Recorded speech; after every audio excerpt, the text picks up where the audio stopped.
प्रधानमंत्री ने स्व सहायता समूह की 16 लाख महिलाओं के बैंक खातों में हस्तांतरित किए 1000 करोड़ रुपए। राष्ट्रीय ग्रामीण आजीविका मिशन के तहत दी गई राशि।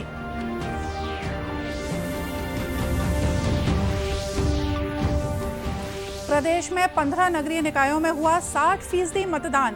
23 दिसंबर को मतगणना के साथ घोषित होंगे परिणाम।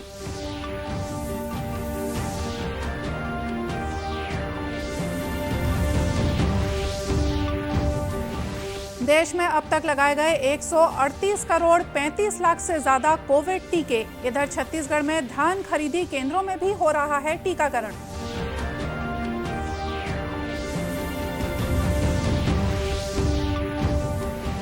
और ठंड से ठिठुरा छत्तीसगढ़, प्रदेश के कई जिलों में चल रही है शीतलहर।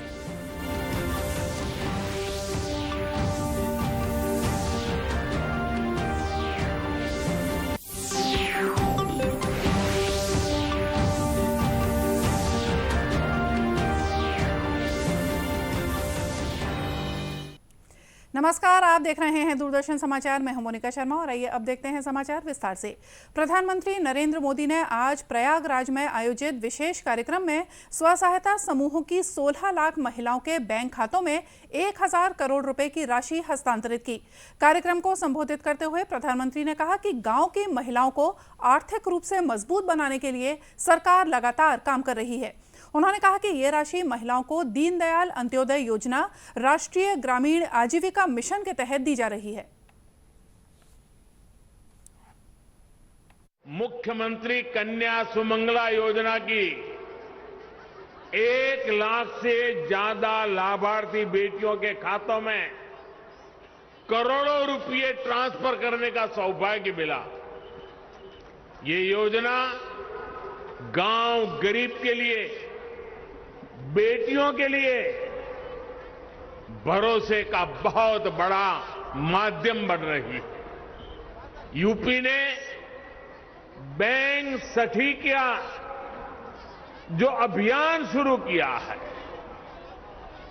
वो महिलाओं की रोजगार के अवसरों के साथ ही उनके जीवन में भी बड़े बदलाव ला रही है।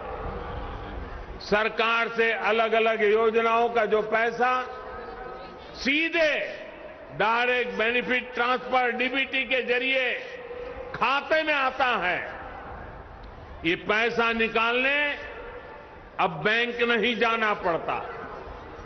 बैंक सखी की मदद से ये पैसा गांव में घर पर ही मिल जा करता है।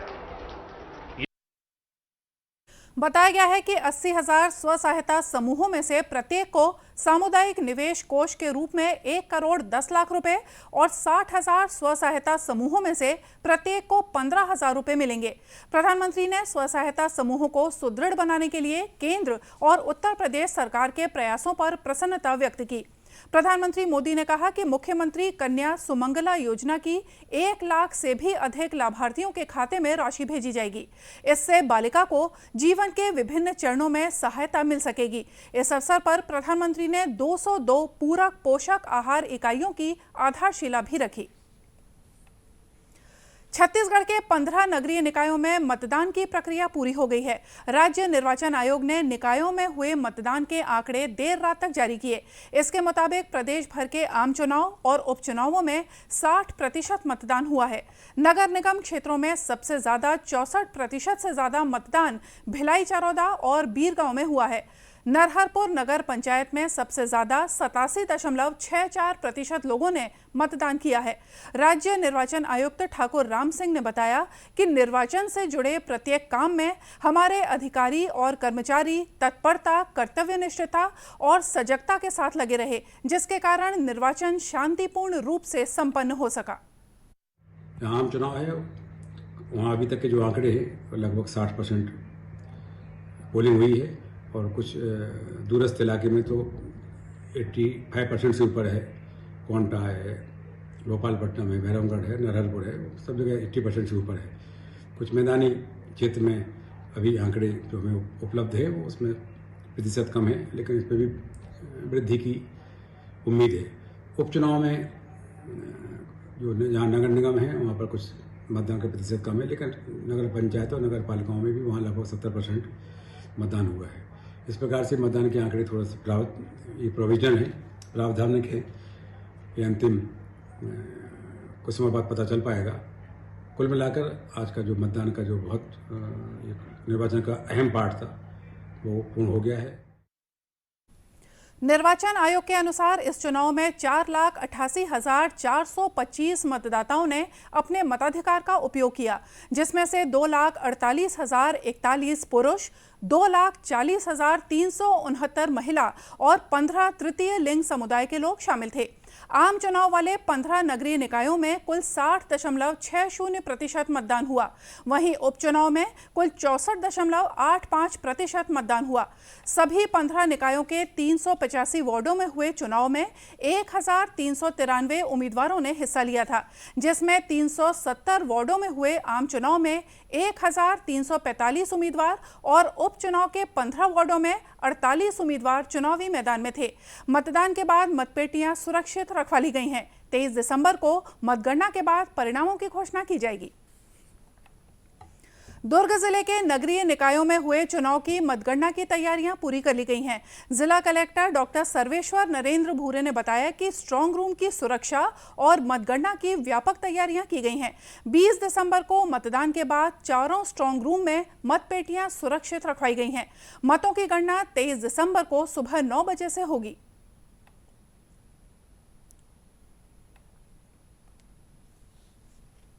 जो है वो 4 निर्धारित स्थलों पे होगा, उसकी सूचना सभी अभ्यर्थियों को दी गई है। मतगणना कार्यस्थल पे, मतगणना स्थल पे अभ्यर्थी या फिर उनके अभिकर्ता उपस्थित रह सकते हैं। एक समय में एक ही दोनों में से कोई भी एक उपस्थित रह सकता है। इसके अलावा मीडिया के बैठने के लिए अलग से व्यवस्था की गई है। पूरी काउंटिंग जो वार्ड में निर्धारित संख्या है, जो वार्डों की संख्या है उस निर्धारित अंकों के अनुरूप होगी और इसमें अलग अलग राउंड्स चलेंगे और अपेक्षा यह है कि 9 बजे जैसे शुरू हो जाएगा मतगणना का प्रक्रिया, तो लगभग दोपहर तक जो अंतिम परिणाम है वो सब लोग प्राप्त कर सकते हैं। जिले के वरिष्ठ पुलिस अधीक्षक बद्री नारायण मीणा ने बताया कि मतगणना के लिए पर्याप्त सुरक्षा व्यवस्था की गई है। इस दौरान कोविड प्रोटोकॉल का पालन करने के निर्देश भी दिए गए हैं। मतगणना के लिए 2000 से ज्यादा सुरक्षा बल को तैनात किया गया है। तो मतगणना होगी, उसमें अभी से ही जो व्यवस्था लगाई जाएगी, वहाँ पर निर्धारित जो व्यक्ति आएंगे जिनको अनुमति होगी उन्हीं को आने दिया जाएगा और उसके बाद में हम आशा करते हैं कि मतगणना भी इसी तरह शांतिपूर्ण तरीके से होगी जिस तरह से मतदान हुआ। आपको बता दें कि दुर्ग जिले के 4 नगरीय निकायों में हुए चुनाव के बाद सभी 920 प्रत्याशियों का भविष्य मतपेटी में सील बंद कर दिया गया है। इन मतपेटियों को कल्याण कॉलेज, शासकीय स्कूल रिसाली, खूबचंद बघेल विश्वविद्यालय, शासकीय स्कूल जामुल और उतई नगर पंचायत के शासकीय स्कूल में बने स्ट्रांग रूम में रखा गया है। कोरोना से बचाव के लिए देश में अब तक 138 करोड़ 35 लाख से ज्यादा कोविड टीके लगाए जा चुके हैं। स्वास्थ्य मंत्रालय के अनुसार पिछले 24 घंटों में 64,56,000 से ज्यादा टीके लगाए गए, जबकि इस दौरान 8,043 मरीज संक्रमण से मुक्त हुए हैं। इस तरह स्वस्थ होने की राष्ट्रीय दर 98.40% हो गई है। वहीं पूरे देश में कोविड महामारी से अब तक 3,41,95,000 से ज्यादा लोग स्वस्थ हो चुके हैं। इधर छत्तीसगढ़ की औसत पॉजिटिविटी दर 0.07% पहुंच गई है। प्रदेश में पिछले 24 घंटों में 19,762 सैंपलों की जांच की गई है, जिसमें से 13 व्यक्ति संक्रमित मिले हैं। पिछले 2 दिनों में प्रदेश के 21 जिलों में कोरोना का कोई भी नया मामला सामने नहीं आया है। वर्तमान में छत्तीसगढ़ में कोरोना के कुल संक्रमित मरीजों की संख्या 304 है। वहीं अब तक कोरोना से बचाव के लिए कुल 2,98,80,270 टीके लगाए गए हैं। इनमें से 1 डोज लगा चुके लोगों की संख्या 1,86,20,072 है और दोनों डोज लगा चुके लोगों की संख्या 1,12,60,205 है। प्रदेश में कोरोना के नए वेरिएंट ओमिक्रॉन के खतरे को देखते हुए लगातार जागरूकता अभियान चलाया जा रहा है। कोरोना संक्रमण से बचाव के लिए प्रदेश के धान खरीदी केंद्रों में भी टीकाकरण किया जा रहा है। कोरबा जिले के 54 धान खरीदी केंद्रों में स्वास्थ्य विभाग की टीम सुबह से ही किसानों से जानकारी लेने के साथ टीकाकरण का प्रथम और द्वितीय डोज लगाया जा रहा है। कोरबा कलेक्टर रानू साहू ने बताया कि जिले के 5 विकास खंडों में करतला और कोरबा विकास खंड में 100% टीकाकरण हो चुका है, जबकि पौड़ी और कटघोरा विकास खंड में 98% टीकाकरण किया जा चुका है। जिले में 100% टीकाकरण के लिए धान खरीदी केंद्रों में भी अभियान चलाया जा रहा है, जिसका सीधा फायदा किसानों को मिल रहा है। टीकाकरण के जो प्रथम डोज है वो 95% से अधिक पूरा हो चुका है और जिसके तहत हमारे जो करतला और कोरबा ग्रामीण जो ब्लॉक हैं वो 100% सैचुरेट हो चुके हैं, वहाँ 100% वैक्सीनेशन हो चुका है। इसके अलावा हमारा पौड़ी उपोड़ा और कटघोरा ब्लॉक वो भी जो है 97-98% वहाँ वैक्सीनेशन कंप्लीट हो चुका है। जिला प्रशासन और स्वास्थ्य विभाग की इस सुविधा से किसान काफी खुश हैं। धान बेचने आए किसानों ने बताया कि धान खरीदी केंद्र में टीकाकरण करने से एक ही समय पर धान बेचने के साथ टीकाकरण का लाभ मिल रहा है। यहाँ वैक्सीनेशन का भी सुविधा है, तो मैं अपना सेकेंड डोज यहीं कंप्लीट कर लिया। ये बहुत अच्छी सुविधा दे रहे हैं। ऐसा मालूम नहीं था कि धान मंडी में भी वैक्सीनेशन हो सकता है। गौरतलब है कि कोरबा जिला प्रशासन आगामी 31 दिसंबर तक जिले में 100% टीकाकरण पूरा करने के लिए अभियान चला रहा है। ऐसे में धान खरीदी केंद्रों में टीकाकरण होने से इसका सीधा फायदा गांव के किसानों को मिल रहा है। छत्तीसगढ़ के वीर सपूत शहीद लेफ्टिनेंट अरविंद शंकर दीक्षित के 50वें शहादत दिवस पर राजनांदगांव में प्रार्थना सभा का आयोजन किया गया। इस अवसर पर पुलिस लाइन में उन्हें सशस्त्र सलामी दी गई। 1971 में हुए भारत पाकिस्तान युद्ध के दौरान लेफ्टिनेंट अरविंद शंकर दीक्षित ने देश के लिए अपने प्राणों को न्यौछावर कर दिया। कान्याकुब्ज सभा के सचिव अजय शुक्ला ने बताया कि वीर चक्र से सम्मानित शहीद लेफ्टिनेंट अरविंद शंकर दीक्षित ने 20 दिसंबर 1971 को भारत पाकिस्तान युद्ध के दौरान अद्भुत साहस का प्रदर्शन करते हुए दुश्मन सेना को पराजित किया, पर अंत में मातृभूमि की रक्षा करते हुए वे वीर गति को प्राप्त हुए। 71 को भारत ने पाकिस्तान पर विजय प्राप्त की थी और उसके 93,000 सैनिकों के साथ लेफ्टिनेंट जनरल नियाजी को आत्मसमर्पण के लिए मजबूर किया था। 20 दिसंबर 1971 को जम्मू कश्मीर के राजौरी सेक्टर में पाकिस्तानी सैनिकों द्वारा बिछाई गई बारूदी सुरंगों को निष्क्रिय करने के प्रयास में लेफ्टिनेंट अरविंद शंकर दीक्षित शहीद हुए थे। उनकी पुण्यतिथि पर हम लोग प्रतिवर्ष यह कार्यक्रम आयोजित करते हैं। 1998 से लेकर आज तक विगत 24 वर्षों से यह कार्यक्रम हम नियमित रूप से आयोजित करते आ रहे हैं। शहादत दिवस के मौके पर जिले के अतिरिक्त पुलिस अधीक्षक सुरेशा चौबे, नगर निगम आयुक्त doctor Ashutosh Chaturvedi, 105 engineers regiment के सूबेदार पीपी सिंह और जिला सैनिक कल्याण बोर्ड के अधिकारी और भूतपूर्व सैनिकों सहित गणमान्य नागरिकों ने शहीद अरविंद शंकर दीक्षित के तैलचित्र पर श्रद्धा सुमन अर्पित किए। और अब देखते हैं कुछ खबरें जिलों से।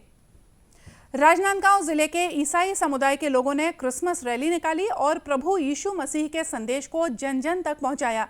प्रभु यीशु के जन्मदिन 25 दिसंबर को लेकर ईसाई समुदाय में खुशी का माहौल है।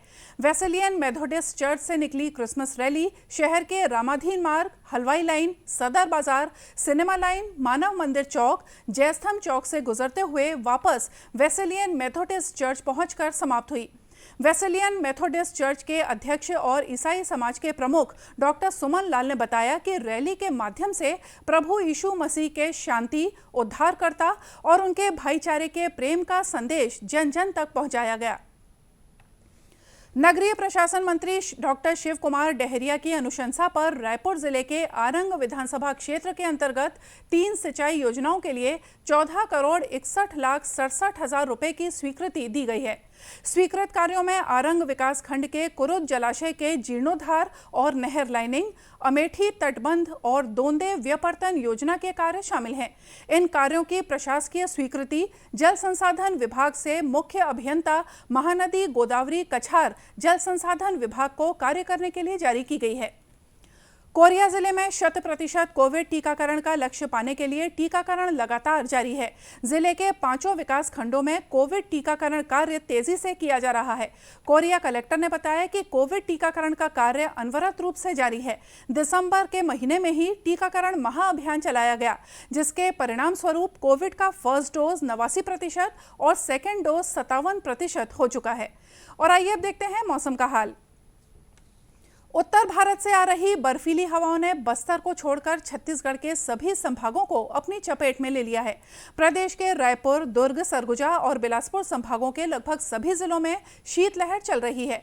मौसम विभाग के अनुसार कोरिया जिले का न्यूनतम तापमान 3.3 डिग्री पर पहुंच गया है और सरगुजा का उत्तरी हिस्सा कड़ाके की ठंड की चपेट में है। राजधानी रायपुर के आउटर क्षेत्र लभांडी में भी पारा 5 डिग्री रिकॉर्ड किया गया, जबकि लालपुर समेत घने शहरी इलाके में भी तापमान 9 डिग्री के आसपास रहा। मौसम विशेषज्ञों ने अगली 24 घंटों के दौरान रात में ठंड और बढ़ने का पूर्वानुमान जारी कर दिया है। बताया गया है कि राजनांदगांव और बिलासपुर में भी शीतलहर चल रही है। केवल बस्तर में ठंड अभी सबसे कम है, जहां जगदलपुर का न्यूनतम तापमान 10 डिग्री सेल्सियस के आसपास दर्ज किया गया है। इसी तरह कांकेर और धमतरी में न्यूनतम तापमान 7 डिग्री के आसपास रिकॉर्ड किया गया है। दुर्ग में पारा 5.4 डिग्री सेल्सियस रिकॉर्ड किया गया। और इसी के साथ ये समाचार बुलेटिन यही समाप्त हुआ। नमस्कार।